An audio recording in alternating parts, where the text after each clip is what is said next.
युवक सरपंचाची ज्या निर्घृणपणे हत्या करण्यात आलेली आहे त्याचे जे फरार आरोपी आहेत, आणखी जवळपास 4 आरोपी फरार आहेत ज्यांच्यावरती गुन्हा त्या ठिकाणी आहे। फक्त पोलिसांचं आमचं म्हणणं, पोलिसांनी आम्हाला असं सांगितलंय की ते मोबाईल आणि गाडी बार्शीच्या इथे सोडून पळून गेलेले आहेत, त्याच्यामुळं त्यांचं लोकेशन ट्रेस होत नाही असं पोलिसांचं म्हणणं आहे। परंतु माझं मत असं आहे की संतोष देशमुखला मारहाण करीत असताना त्याचा व्हिडिओ रेकॉर्ड करून दुसरा कोणाला तरी दाखवला गेलाय, तर ते जे मटेरियल त्यांचे जे मोबाईल वगैरे सापडलेले आहेत ते ओपन केले पाहिजेत आणि ओपन करून ज्या कोणाला तो व्हिडिओ कॉल रेकॉर्ड करून दाखवण्यात आलेला आहे, ज्याला दाखवला गेला असेल त्याला सुद्धा 302चा आरोपी त्या ठिकाणी केला पाहिजे। आणि पाणी मागत होता, त्याला पाणी सुद्धा पाजण्यात आलेलं नाही आणि जवळपास 1.5 ते पावणे 2 तास त्याला फक्त आणि फक्त मारहाणच केलेली आहे। 1 इंच सुद्धा जागा त्याच्या शरीरावरती मार देण्याची ठेवण्यात आलेली नाही। त्याच्यामुळं मी स्वतः माननीय मुख्यमंत्री देवेंद्रजींकडे SIT नियुक्तीची पत्र दिलेलं आहे। ते आज किंवा उद्याच SIT नियुक्त व्हावी आणि लवकरात लवकर, कारण याच्यामध्ये गोंधळ होऊ नये, अगोदर CID चौकशीची ऑर्डर झालेली आहे तिच्यामध्ये, कारण जनतेमधून किंवा पब्लिकमधून तिथं जे आंदोलन झालं होतं त्या आंदोलनामधून तशा प्रकारची मागणी आली होती, परंतु सामान्य माणसाला त्याची माहिती नसते।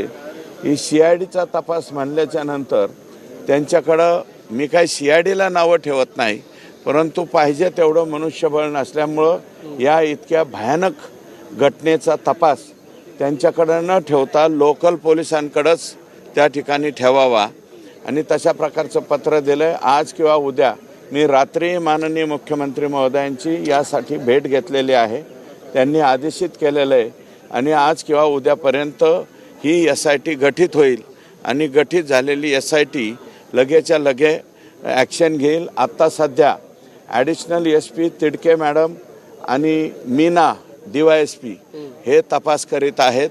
तर म्हणजे विमा कंपन्या ज्या पद्धतीनं काही ह्याच्यामध्ये म्हणजे विनाकारण विमा मागण्याचं काही जे प्रकार होतात त्याच्यासाठी विमा कंपन्या काही डाटाचा वापर करतात, तशा प्रकारचा डाटा यांचा तपासला पाहिजे।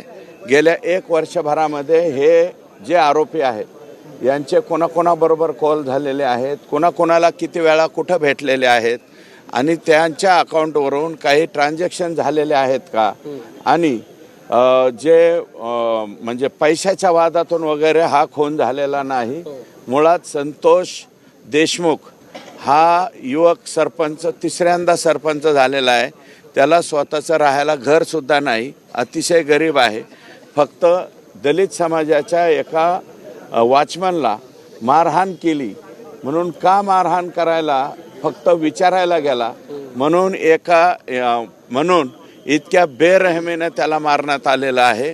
हे जे आरोप आहेत हे आरोपी लवकरात लवकर सापडलेच पाहिजेत, अशा प्रकारचा आमचा आग्रह आहे। काल मंत्री धनंजय मुंडे असं म्हणाले की यामागे दुसरा कुठलाही अँगल नाहीये, आर्थिक देवाणघेवाणीच्या वादातून 1 रुपयाची आर्थिक देवाणघेवाण संतोष देशमुख याची कोणाबरोबरही नाही, हे मी ठामपणे सांगतो।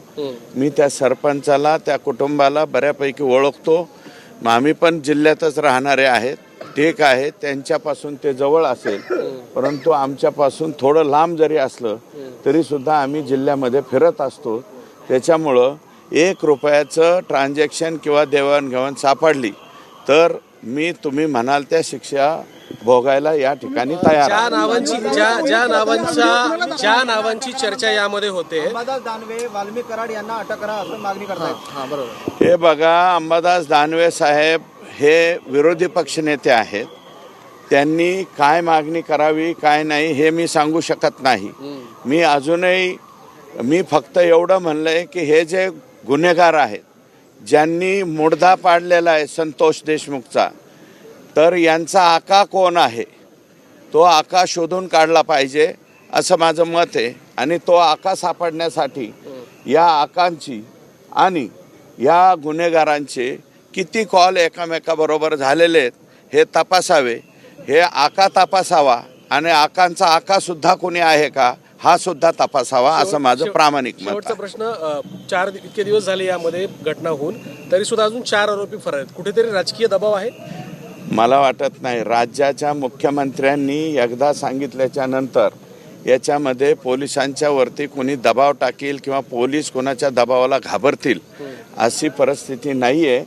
फक्त वेळ याच्यामुळं लागतोय की त्यांच्याकडं कसल्याही प्रकारचं साधन नाही.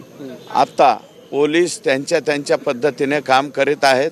आमचं समाधान आहे. परंतु याच्यामध्ये दिरंगाई होता कामा नये. हे आरोपी जेरबंद झाले पाहिजेत आणि ज्यांचे कोणाचे या लोकांशी कनेक्ट आहेत, जे त्यांचे शागिर्द आहेत, ज्यांच्या कोणाचे शागिर्द आहेत, त्यांच्या आकांनी त्या शागिर्दांना सांगावं की लवकरात लवकर येऊन बिनभाड्याच्या खोलीमध्ये येऊन बसावं असं आमचं मत आहे.